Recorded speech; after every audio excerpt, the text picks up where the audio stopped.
Good evening, everyone. Today is Wednesday, May 21. It's 7:01 p.m. and I'd like to call the Personnel Board of the Town of Westport, Mass. To order. Under Mass General Law, Chapter 30A, Section 20F, this meeting is being recorded. On March 28th, 2025, Governor Healy signed into law a bill which extends the temporary provisions pertaining to the open meeting law to June 30th, 2027.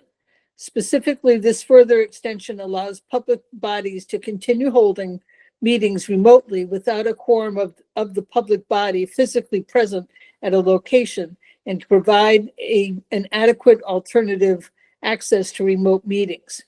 The language does not make any substantive changes to the open meeting law other than extending the expiration date of the temporary provisions regarding remote meetings from March 31, 2025 to June 30, 2027.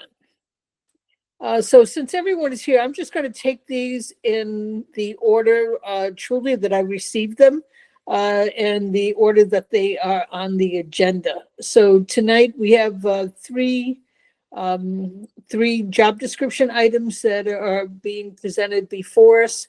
The first one we're going to hear tonight is a request from the Board of Health to approve the job description of the Shared Services Community Health Specialist. I have sent those job descriptions around to everyone earlier. I hope everyone did find them in their emails. You should have received all three of these at some point. I should have checked with you earlier to make sure that you did receive them, but I'm hoping that you did. But I'm going to let Matt and Tanya take over. They can explain pretty much what this is. Just as a preface to this, you may recall that about a year or so ago, maybe a little bit longer, we were faced with a similar job description. This one is different for a position that is being funded by a grant that the town of Westport is the administrator of. So we get to kind of make the rules, so to speak, and that's what this position is in reference to. It does not come out of their normal Board of Health, their regular Board of Health budget. So with that, I'll turn it over to Matt and Tanya. Okay, Cindy, Personnel Board, thanks for having us tonight. So yeah, Cindy prefaced it right. It's similar to the prior job description, which was a shared services health specialist that is shared throughout 5 other communities to assist with food inspections, housing inspections, Title V, admin work, etc. The difference between that position and this position is we've added an element of the community, a community health worker, kind of hybrided the two jobs together. So half the job will be exactly the same as I just explained, but the second half of the job will be acting in the role of a community health community health worker, which will help build community capacities and knowledge of self-sufficiency throughout the different range of activities, providing social support, education, and advocacy for health needs of the community, individual groups. It's just a way to basically promote health equity across the town. So, you know, we can ensure that people in the different communities that the grant is a part of have access to, you know, quality health care, health insurance, basically, you know, that's what the role will involve. Okay. How is this job description? I did not compare the two. I did read this one. I did not compare the two job descriptions of the one that you had submitted previously. How is this different? So this one's different in that it adds the element of the community health worker. Okay, that you just described. Okay. Yeah. All right. So it includes the previous job description and adds to it, or is it completely different? It includes the previous job description and adds to it. Okay. All right. And I think you had a pay rate on this Is that correct? Did you include a pay rate on this? I believe I did. It is, I thought you did. yeah, it's a 100%, 100% grant funded, 40 hours a week, starting at $34 an hour. And it's a non-union employee position. Right, okay. Do you already have someone in mind for this, or is this a position you're gonna post? once We're it's gonna approved? post. Okay, okay. Can I ask Matt, how does this pay rate compare to the other comparable position? Would you say they're comparable? Yeah, I'd say they're comparable.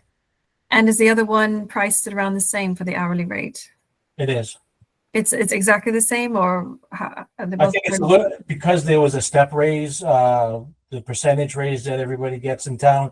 I think it's up by 3%, the existing position more than this because of that. Okay. Yeah. So why wouldn't you have increased? Now, did that person receive a step increase to a higher level, or is it because of the cost of living increase? It's every July 1st, the town gives the either 2%, Right. 2.5%, 3%. It's that. I Right. guess it's the cost of living increase. So why wouldn't you have applied the same cost of living increase to that figure so that after July 1st, this would also be the same rate? They haven't started yet. I don't know if they're gonna start before July 1st. Oh, okay, fair enough. So would you say that July 1st, it would go up the 3% or whatever the increase was? Probably not. It probably wouldn't go up the percentage rate until July 1st of 26. Okay, all right.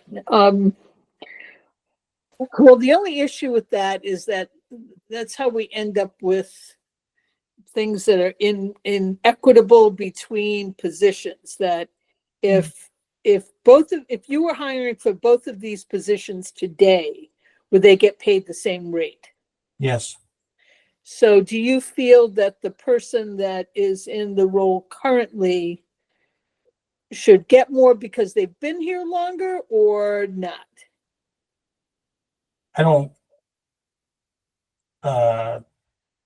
I think they should just get it because. Okay, all right. So I think I would just say that you should keep the two pay rates the same. So if the current person is getting paid 34 plus whatever the step increase on is, it 2 to 3%, I guess, this year.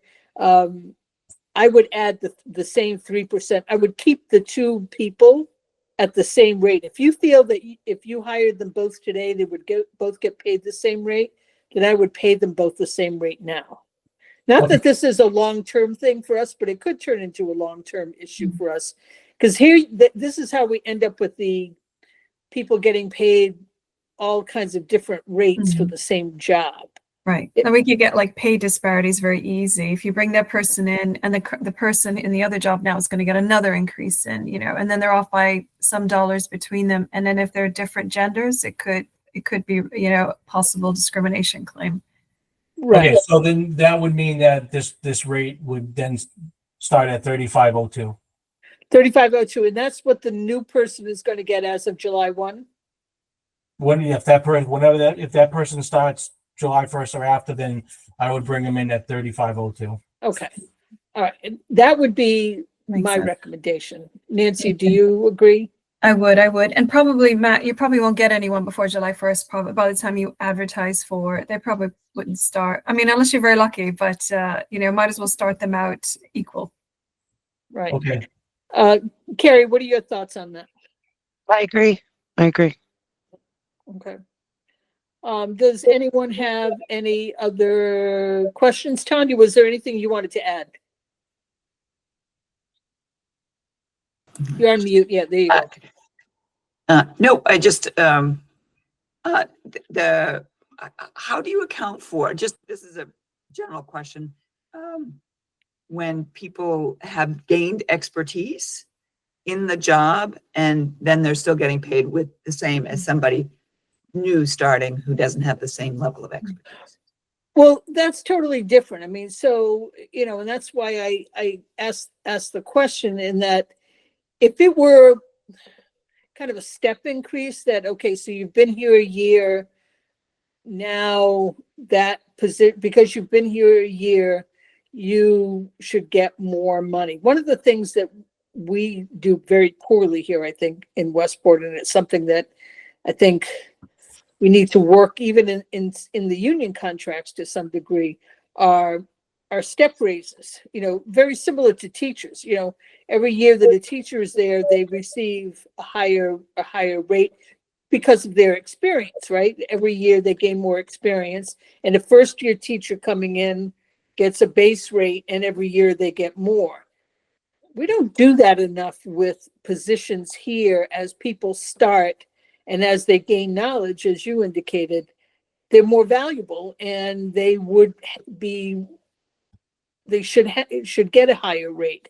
Here, as Matt said, if he were hiring both of those positions today, I guess they would both be inexperienced. But if the positions are not very different and we haven't built in any kind of regular increase other than the cost of living increase, the general rate increase that we give, town-wide or employee-wide, then, we never built in kind of a step provision for this position or very many others around town. I mean, Jim Hartnett, you're on the call. I mean, what are your thoughts about something like this? I mean, we should really deal with this in a much bigger way. Yeah, I guess as far as this position, it seems like it's pretty much the same position. If you're looking for the same rate, then Yeah. why not make it consistent? You could.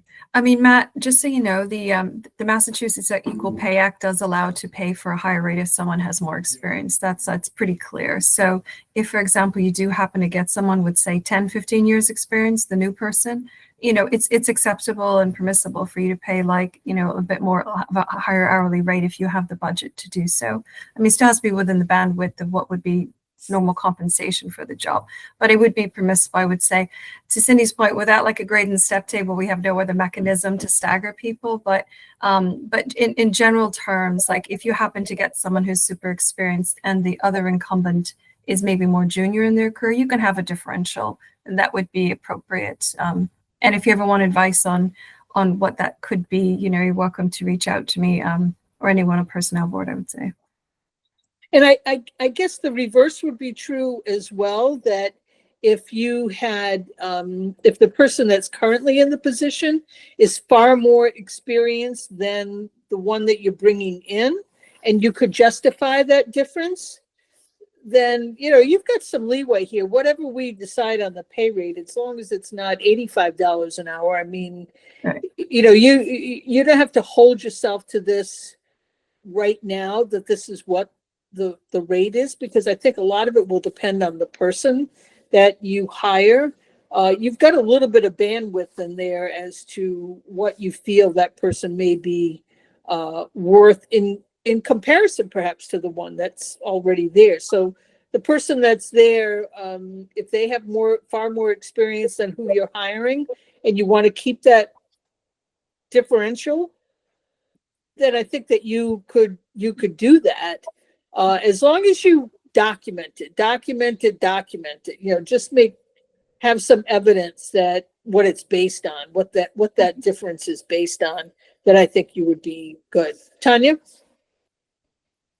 Thank you. I mean, I think that's helpful. Except is that something, having a little bit of discretion around the pay rate, is that something that we should come back to the personnel board to say, okay, we're proposing an increase because this person has the 10 years experience or whatever? Or is that something within, give us some guidelines for? Yeah, I'm going to once again fall on Jim's shoulders here a little bit, lean on Jim's shoulder here a little bit for that. I mean, I think that we've had some leeway when it comes to how much experience. We could set a band right now as to what that rate is. So we could say that it's $32 to $35 or $32 to $36. And it's really highly dependent on the person that you hire. So we don't have to set an exact rate, and you as a board have discretion to determine the experience level and how much that person is paid. Keeping in mind what Nancy indicated, that, you know, you have to be careful about, you know, discrimination and, you know, how blatant that discrimination may or may not be. But if it could still be viewed as discrimination, then you'd have to be far more sensitive about it. And that's why documentation is certainly important. But Jim, we can just approve a range, correct? Yeah, I'm gonna keep my camera off. My computer's That's- freezing up, but, That's okay. so the select board's the appointing authority, right? And they normally set the pay rate. So you can certainly have a recommendation to the select board from the personnel board or from the Board of Health, but, the select board ultimately will approve the rate that's before them. Right. And then just keep in mind, it's not just these two positions. While these are being funded by the grant, there's still town employees technically, and these positions will be, salaries will be compared to all the other employees within town as well. Right. So how does this compare, and how does this compare to the rate that the public health nurse gets, the town nurse gets? She's far more experienced, obviously. So, I mean, I would like to think that this is less than what the public nurse gets, correct?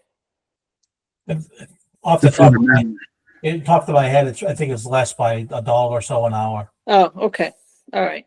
So, yeah, so just be mindful of that, as Jim indicated. You know, they are still, even though they're funded by someone else, they still work for the town with town employees, and they should have a comparable salary to that.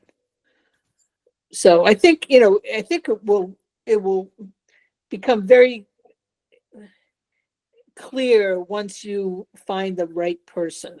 And then, you know, you may be surprised, and it's a very senior person, and you may think that you need more. So I think that, as Jim said, it's the select board really that will determine the final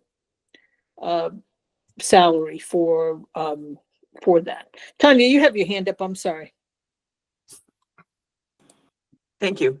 So just to be clear, we've come in with a proposal for a set rate, and you're recommending that, including the 3%.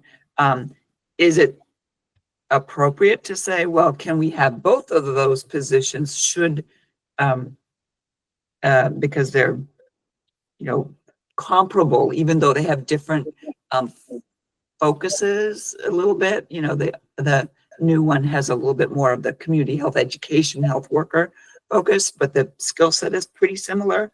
That we have a pay range for both of them. That then, as you know, if our current incumbent in that one position leaves and we hire somebody else, that there's a little bit of that range to work with. Or because we are this far in the path, and ultimately the select board, as Jim says, is going to set the pay rate anyways. I'm not sure what you'd recommend, because we can make a recommendation or request the personnel approve a range of, I don't know, 32 to 36, whatever you say, 33 to 36 right now, or should we just go with what we had put on the table?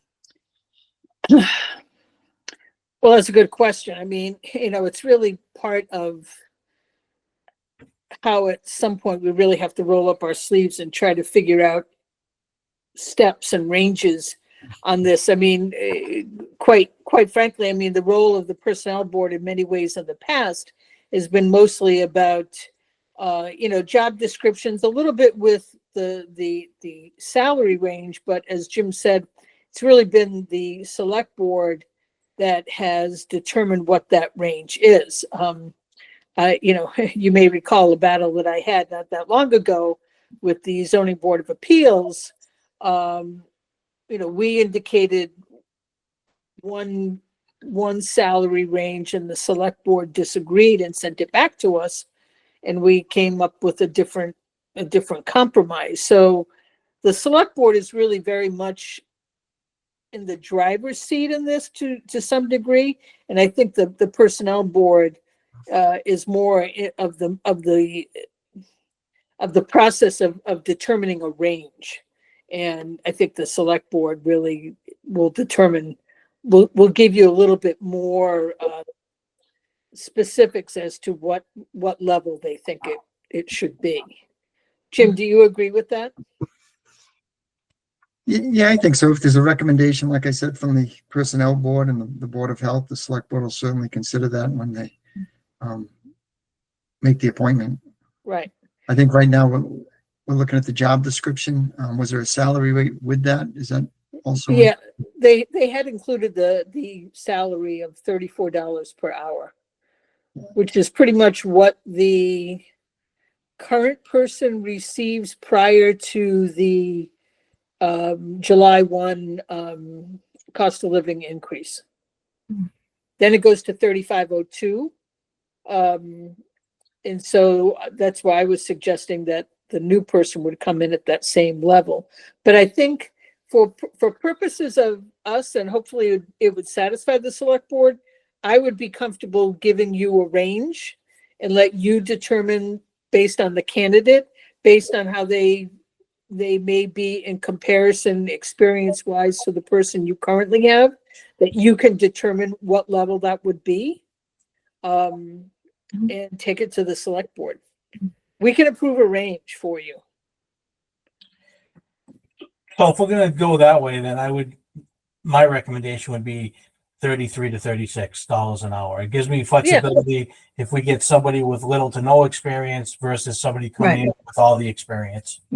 And that's the benefit of a range that most companies do, in fact, for that exact reason. And it also means that by plotting them along that range somewhere based on their experience and credentials, because you might get someone with a master's degree and lots of experience. So it allows you the flexibility and also mitigates risk, because if you have two people earning exactly the same, but if they're different genders and have vastly different experience, the one person could allege there's some discrimination happening. So Right. I fully agree. It's very useful to have a range in every job. And the differential you have there is appropriate. Like I wouldn't do more than like $5. Right. That's a tight range is useful, I would say. When it's too open, then that's when it comes to Cindy's point, too much disparity, and then it looks like very too unequal across the board. Right.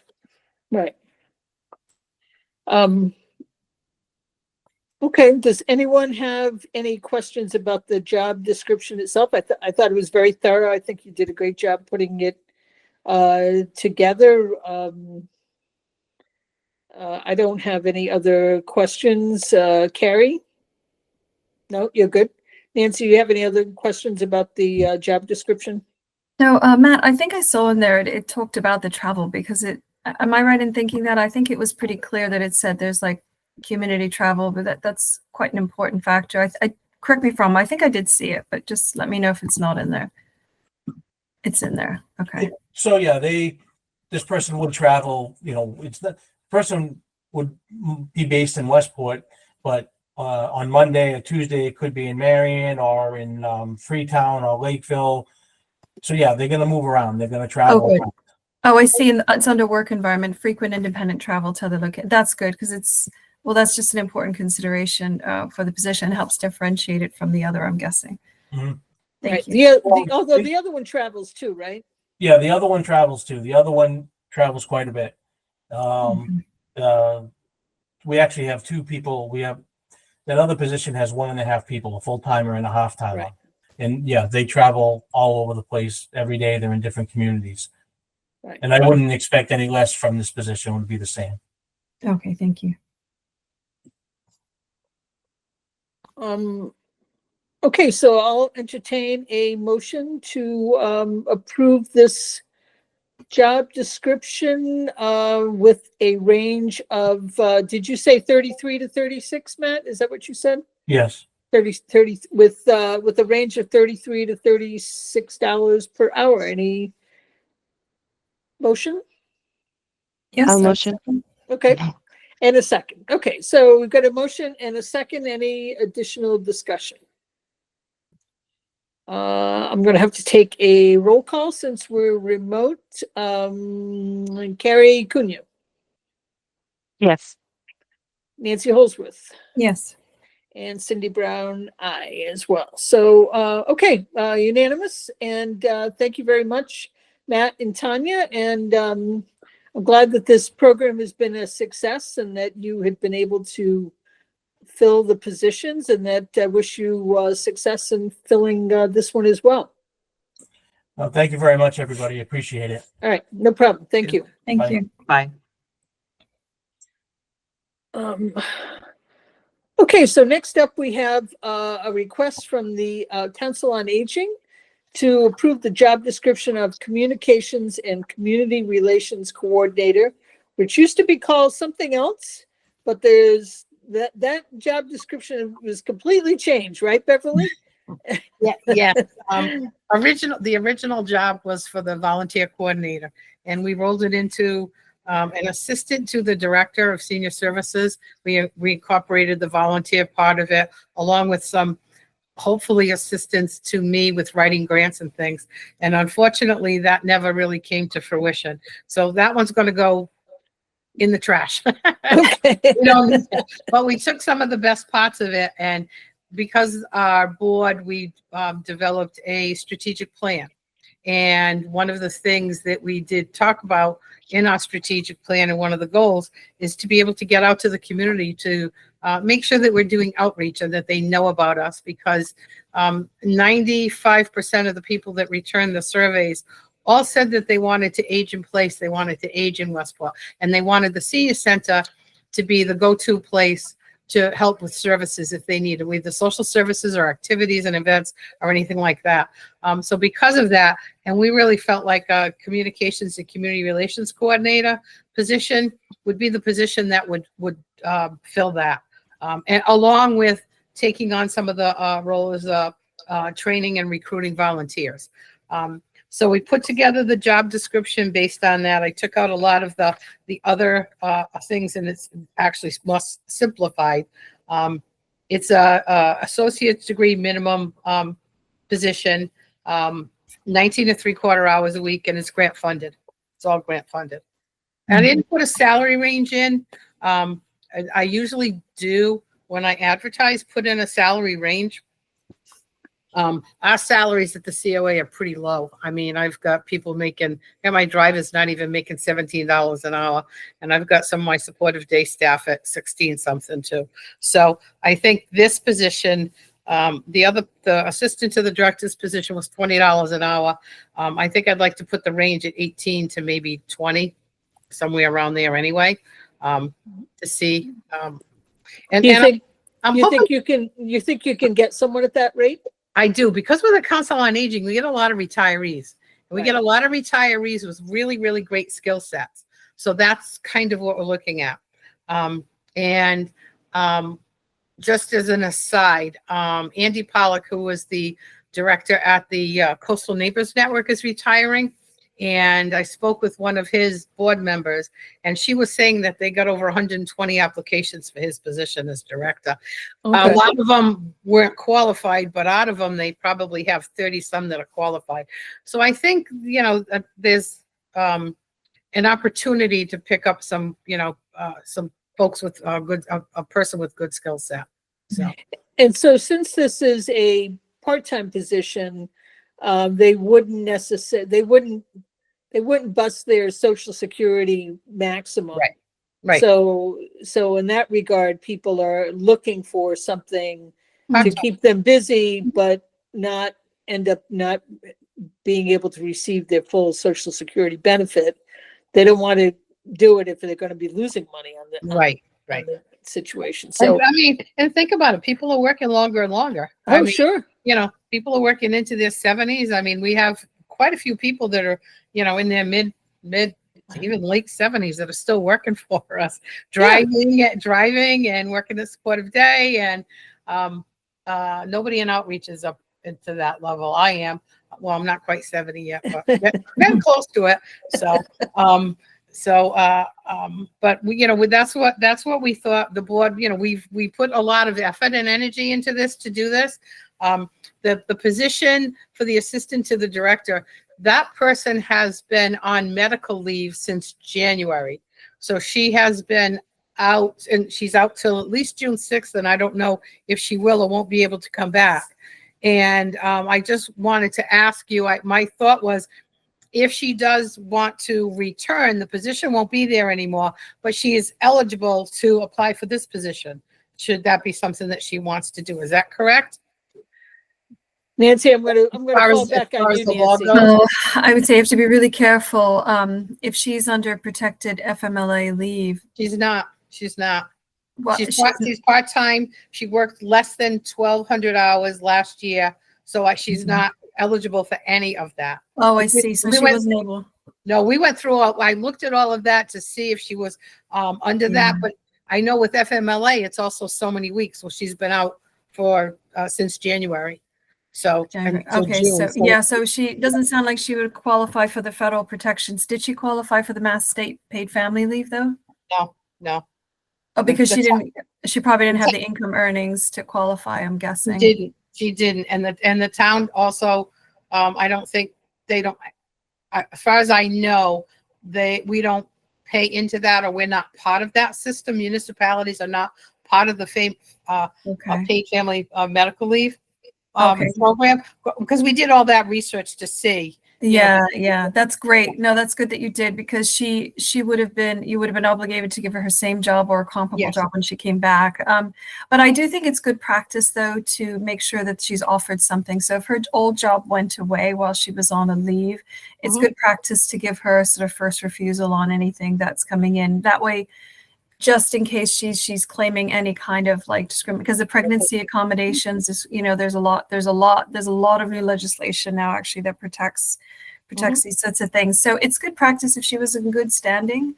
You had no issues to offer her this as first, or at least interview her, guarantee, like treat her like Right, an internal candidate. guarantee an interview. Guarantee an interview. Yeah, I mean, of course, if you got a candidate who was even more qualified, you could, of course, take that if it's all documented with their CVs. But that's a good practice. of And course. I don't know, I don't even know if she's going to be returning, because she's been out with significant medical issues and continues to send me doctor's notes, and she's out for 6 weeks or 8 weeks at a time, and it's just been ongoing. And so Right. I'm not sure. Yeah. So her leave doesn't sound like it's job protected, which means that you're free to make the recruitment choice you Yeah. want, which is good. And once again, document it, just make sure Yes, you I have good have- documentation. I have everything documented, all of her hours, all of the emails. I was the only person in my office before that did HR. So Right, it's not like I'm very good at to making sure. If it's not on paper, it didn't exist. So it's right. like, You got it. I have no doubt, Beverly, that you have that well documented, for sure. And I see that your board has been very much involved in tweaking this job description. So it looks like that from that regard, it's fine. It's a grant funded position. So I think for the purposes of this, we're going to include, once we have a motion, we will include a pay range. And you said 18 to 20? yeah, 18 to 20, I think. Is Okay. good. That way, at least we have it documented for our purposes, and that way the town accountant knows, and we'll have it documented that, what we feel the range, should be. I mean, if for you that. want to do 17 to 20, gives me a little bit in the middle there. You could do that too. Well, But I mean, what is the new? It's hard for me working at the COA and looking at the salaries that we have to look at the town employees and how much they make, and there's such a disparity. But like I said, most of our people are retired, and that money isn't really, they're not looking for it. Right. And that's kind of what I'm looking for too. I'm looking for somebody who may be retired from marketing, and somebody who knows social media and those kinds of things, and volunteerism, and because there's a great many people that are retired with really good skill sets, and Oh, sure. so, and I've met a lot of them, because I got a grant a few years ago, just before COVID hit, for 50 plus job seekers, and we had a gentleman come in who was our facilitator. And I think I had like 20 people in the class. So I got to meet a lot of really, either semi-retired or people that were getting back into careers after either being home with, kids or family or whatever it was, and getting back in. And it was 50 plus job seekers. And I'll tell you, it was great because I've kind of picked a few people and brought them into the, into the center. Sure. And it's worked out really, really well. We've got, really good skill set with some of our volunteers and some of our staff people too. So Great. Great. If Okay. I- Well, If I can say, Cindy, Sure. sorry to interrupt you. I wouldn't go down. I would be careful. I wouldn't go down to the $17. I think sticking close to 20 is possible because you're asking for higher education and the qualifications. okay. Yeah, an associate degree. So it could be someone who's gone to BCC or something. I would Right. try to get as close to. I know you don't want to go over 20 because you have managers, that you're Yes. butting up against, so you'll have the compression. So, but yeah, I think if you can get like 19 or 20, ideally would be perfect. I would think. Okay. what is the current minimum wage? It's over 15 now, right? Is it It's gone still to 16? Oh, is it still 15? Still Okay. 15. Okay.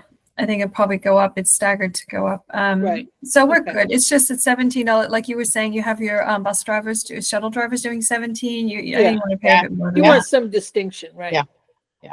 For a professional. So we could level. do 18 to 20. Okay. That range is fine. It's Okay. And the other thing is I have to make sure, because there's grant money coming in, so I have to make sure that this is going to be sustainable. And I, have to continue writing. Actually, probably this last month, I think I wrote 5 grants. So yeah, I'll tell you, You can do them in your sleep. You're very good at them, I think. I hear. it just doesn't stop. It's like, okay.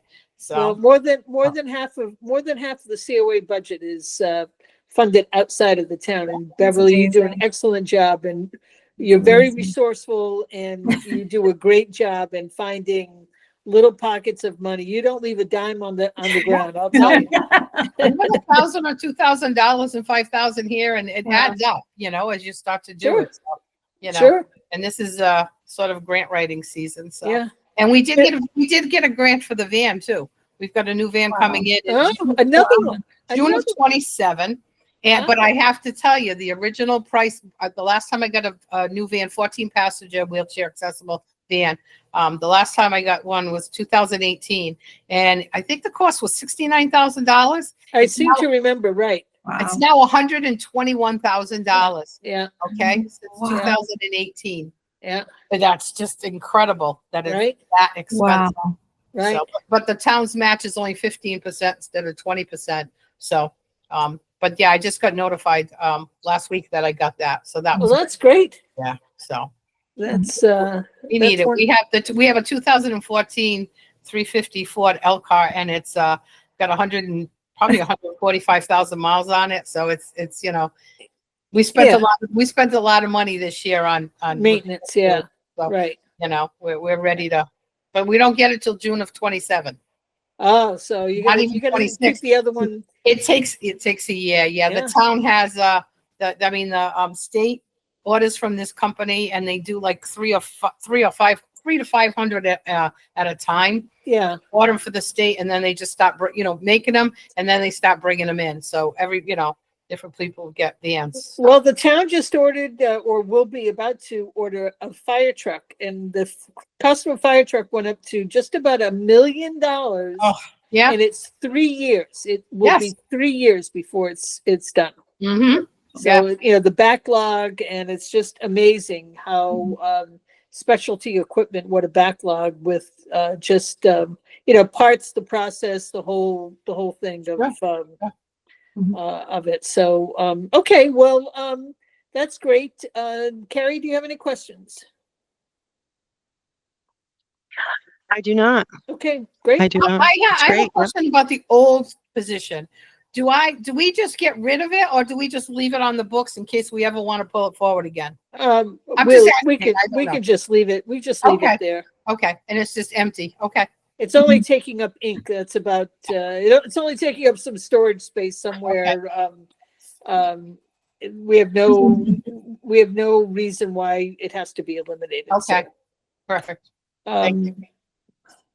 Okay, so I will entertain a motion to approve the job description of the Communications and Community Relations Coordinator with a salary range of $18 to $20 an hour. It's a part-time position and it is subject to grant funding. Do I have a motion? Yes. Nancy move. Carrie? A second. Second, okay. So we have a motion and a second. Any other discussion? No. No? Okay, I'll take a roll call. Nancy Holsworth, Aye. Carrie Cunha, Aye. Cindy Brown, aye. Okay, that carries unanimously. Thank you so much, Beverly. Thank you. We always appreciate all that you do. Like I said, you don't leave a dime on the ground. Oh, I don't. Have a nice holiday weekend, everybody. Thank you. You too. Yeah. Now be safe. Bye. All right. So, Jim, we saved the best for last, the most difficult from your standpoint, because got someone who'd been in the position for 10 years, the Director of Marine Services. But I understand that you've had some good candidates apply for the position. So maybe you'll have to make this job description a little bit more difficult than you did before. Yeah, so like you said, director is moving on and he'll be leaving the position the first week of July. So we've posted the position. We have actually 3 very good candidates, possibly a 4th. We're interviewing a couple tomorrow. Rick Smith from the Shellfish Advisory Committee, who has worked in law enforcement all his life, kind of reviewed the job description, and some of the changes you see there were recommended by him, mainly in the special requirements. But other than that, it's really wordsmithing. We're changing, select board from Board of Selectmen to select board, and some other, boats to vessels and a few other things. Really not a lot of major changes. Now, I think that you told me the primary change in this is they're not required to have a police certification. Is that correct? Yeah, so under special requirements, Yeah. serve as a Westport, according to Rick Smith, we can leave it in there. Okay. It's possible that we could get a reserve police officer that applies for the position, and that would be ideal because they'd be able to provide policing services, carry and arrest Right. procedures as well. But it's under recommended qualifications, but it's not required. Okay. So you only had a couple of tweaks, like you said in here, just some updating of the wording that from 10 years ago that's more prevalent today, or more it's the right wording to use in present day versus what it was. Yeah, it's really minimal. Okay. All right. And the salary range has already been determined by the previous director. Is that going to require a change or not? So right now, no. The current salary is about $92,300, I think, at $26. But we may advertise it as a range. I got to look Okay. into it a little bit more because this is a personnel bylaw position, and it may be a set rate at that higher rate. Okay. So, if it does change, we'd run it by you guys in Okay. as well. Okay. All right. But you're going to try to stick to the level that's indicated. Yes. Yeah. Okay. The budget's been finalized right now, so Okay. it's difficult to change. Okay. I did not have any other questions. Nancy, did you? Yes, unless I'm missing it, Jim, was there sort of like any indication on what the criteria, any leadership, given that it's a director? Like I wasn't clear if it was if they had a staff and you needed someone with sort of a leadership experience prior. I know it says progressive experience, but with only 5 years, you could get someone junior in their career. Do you think you want to include someone who's had a staff to manage, unless they don't have one? I don't know. No, there is actually quite a bit of staff. He has, I want to say 6 to 9 assistant harbor masters Okay. that he organizes and schedules throughout mostly in the summer months. So he does have a fairly decent staff. Ideally, it'd be great to get somebody with some significant experience. It's just It's a very visible position. You're dealing with the public on a regular basis, Of course. somewhat confrontational on occasion, and there's a lot of responsibility to it. So, Oh no, I see it now. It says oversees and directs department personnel through supervision, training schedules, etc. So that is covered. That's good. I mean, I would only say that in the knowledge and is requirements that you have someone possibly with managerial experience already or leadership, because at the minimum of 5 years, as I say, you could get someone junior in their career, and as you say, it sounds like you need someone with good judgment and good discretion. So having someone with some leadership experience that you like indicated would also help you weed through if you get a lot of applicants. It would also be excellent to have a criteria that way you can sort of cross out those who don't have any managerial previous leadership experience. So maybe it could just be something that like previous leadership, managerial experience preferred, something like that would be helpful. yeah, I could certainly add that. Yeah, I it's a think for a Okay. director level, that is very common that you would put that in. But it's over head of a department, so I think it would be helpful. okay. Well, Where did you post this, Jim? so we posted it obviously in house. We're required to post it in house. We posted on the MMA website, Mass Municipal Oh, Association. okay, yeah. We also had Chris Leonard post it. There's a listserv for harbor masters throughout the state, and I think it Oh, includes wow, well, so it was included on that as well. So, that's good. I Good. think we've gotten 4 or 5 applications, and I know at least 4 of them seem to be very good. So, Okay. Good. Well, that's fortunate for us. yes, Good. we got to Good. get somebody in there quick. Yeah, I mean, considering that his last day is 4th of July week, yeah. Oh. That's not busy at all, I'm guessing. Right. Jim. Right. There won't be any yahoos out there, but he really does have a good staff of people that are out there currently. So, they'll be able to keep an eye out if no one is hired in the interim. So that's good. That's good to know. And that's great that he gave you plenty of notice too, to be able to deal with that. Mm. So, okay. So Jim, if you could just include some indication in the job description about, leadership or something to the effect that, people management experience in managing staff is a plus, or, something in there that would include that. So it would give you a little bit of differentiation between candidates, that you can show that you were looking for someone perhaps with a little bit more people managing experience. And then that would be fine. Okay, I can do that, and once we Yeah. update, I'll send you a copy so you Yeah. have it. That's fine. That's fine. Okay, good. All right. So then I guess I will entertain a motion to approve the amended job description for the Director of Marine Services. Do I have a Yes. motion? There we go. Nancy made the motion. Carrie? Second, right? Okay. Yes, We'll take a second. roll call. Okay, Nancy, Aye. Carrie, Aye. Cindy Brown, aye, and so that carries unanimously.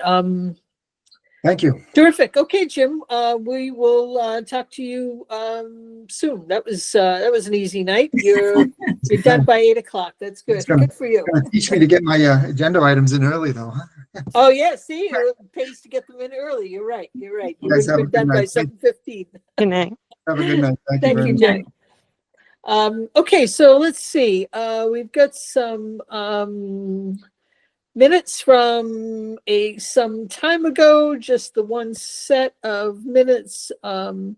Jess had forwarded them on. I have no issue with them. I will make a motion to approve the minutes of January 22, 2025. I'll second. Okay, Carrie seconded. I will take a roll call. Nancy, Aye. Carrie, Aye.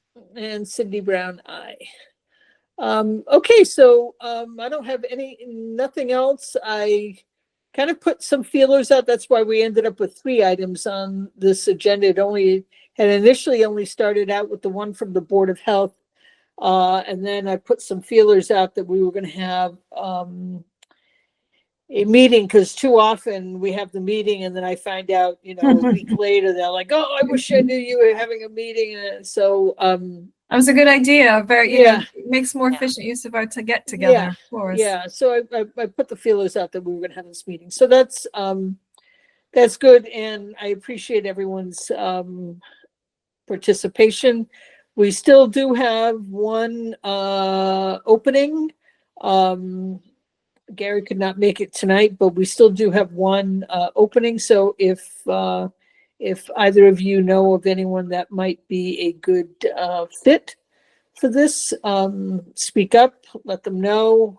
They can send the select board is the appointing authority for this.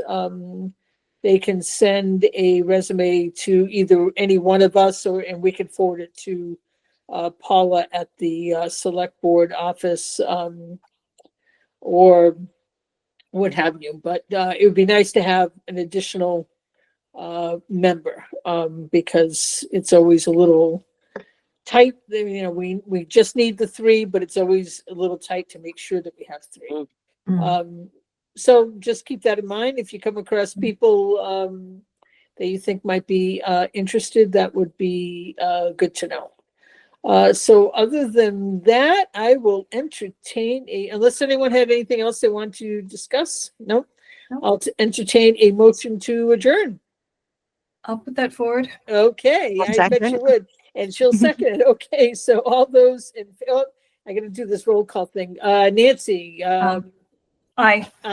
Carrie, Aye. and Cindy, aye.